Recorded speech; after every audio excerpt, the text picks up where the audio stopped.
আসসালামু আলাইকুম, আমি হাকিম রশিদ আছি আপনাদের সাথে।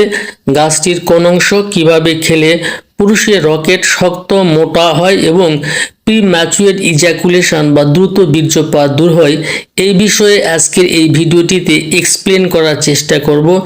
যারা বিয়ে করে বিপদে পড়েছেন, সংসার টিকে রাখতে পারছেন না, বউকে তৃপ্তি দিতে পারছেন না, এ নিয়ে নানান অশান্তির মধ্যে ভুগছেন, তাদের জন্য আজকের এই ভিডিওটি কাঙ্ক্ষিত একটি ভিডিও।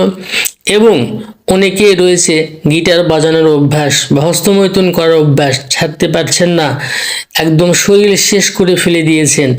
রাতে প্রমিস করছেন, সকালে ভুলে যাচ্ছেন। এরকমভাবে দিনের পর দিন এই নোংরা অভ্যাসের সঙ্গে সম্পৃক্ত রেখে নিজের মন মানসিকতা থেকে শুরু করে শরীর পর্যন্ত নষ্ট করে ফেলে দিয়েছেন। আজকের এই ভিডিওটি তাদের জন্য খুবই গুরুত্বপূর্ণ একটি ভিডিও। এবং যাদের পিচকারি নানার অভ্যাস রয়েছে, একটু উত্তেজিত বা হট ফিল্ম বা অন্য কিছু দেখলেই উত্তেজিত হলেই বীর্য পতন না করা পর্যন্ত নিজেকে স্থির রাখতে পারছেন না, তাদের জন্য আজকের এই ভিডিওটি অনেক কার্যকরী একটি ভিডিও। এই হস্তমৈথুন নামক এই নোংরা মায়াজাল থেকে যারা বেরিয়ে আসতে পারছেন না, আজকের চিকিৎসা আপনার জীবনকে পাল্টিয়ে দিতে পারে। স্ক্রিনে যে গাছটি দেখতে পাচ্ছেন, এই গাছটির নাম উলট কম্বল গাছ। আপনাদের অনেক পরিচিত একটি ভেষজ, হয়তোবা জানেন না। এই গাছের যে অংশটি সেবন করলে একজন পুরুষ সত্যিকারের পুরুষে পরিণত হয়, একজন পুরুষ তার স্বপ্নের জীবনকে ফিরে পেতে পারে, সেটাই জানাবো আজকের এই ভিডিওটিতে। আশা করি মনোযোগের সহিত এই ভিডিওটি যদি আপনি অনুধাবন করতে পারেন, এই ভিডিওটি থেকে যথেষ্ট পরিমাণে উপকার পেয়ে যাবেন। উলট কম্বল গাছের বীজ পুরুষের যৌন রোগের প্রাণভ্রমর বললেও ভুল হবে না।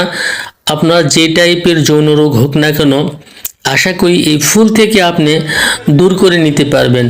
অনেকে সঠিক ব্যবহার জানে না, যে কারণে এই ফুল থেকে ভালো কিছু পায় না। আমি আজকে জানাই দেব যে কিভাবে এই ফুল ব্যবহার করলে আপনার যৌন রোগকে আপনি দূর করতে পারবেন এবং আপনার যৌন শক্তিকে প্রখর করতে পারবেন এবং দীর্ঘ সময় ধরে যৌন মিলন করতে পারবেন। সেটাই থাকছে আজকের এই ভিডিওটিতে। আমার হাতে দেখতে পাচ্ছেন এই গাছের বীজ আমি উঠে নিয়েছি, আপনাদের সামনে উঠিয়ে নিয়েছি। অনুরূপভাবে আপনারা কালেকশন করে নেবেন, কালেকশন করে নিয়ে বাসায় যাবেন, বাসায় গিয়ে পাটায় পিষে নেবেন। তবে এর সঙ্গে আর একটি দ্রব্য লাগবে, সেটিও আমি জানাই দিচ্ছি। আমার হাতে দেখতে পাচ্ছেন এই উলট কম্বলের বীজ নেবেন 50 গ্রাম। আর একটা দ্রব্য রয়েছে যার নাম পোস্তাদানা, এটি বাজারে কিনতে পারবেন, সেটি নেবেন 50 গ্রাম। নিয়ে দুইটি একসঙ্গে পাটায় বেটে নেবেন।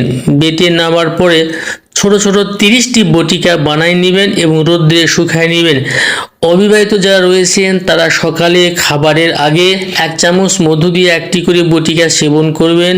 আর যারা বিবাহিত রয়েছেন তারা রাতে খাবারের 1 ঘন্টা পরে কিংবা সহবাসের 1 ঘন্টা আগে যদি আপনি নিয়মিত সেবন করতে পারেন, আশা করি আপনার হস্তমৈথুন দূর হবে, দ্রুত বীর্যপাত দূর হবে, আপনার ব্রেন ঠান্ডা হবে, দ্রুত বীর্যপতন থাকবে না, দীর্ঘক্ষণ যৌন মিলন করতে পারবেন। আজকের ভিডিওটি এ পর্যন্তই। আল্লাহ হাফেজ।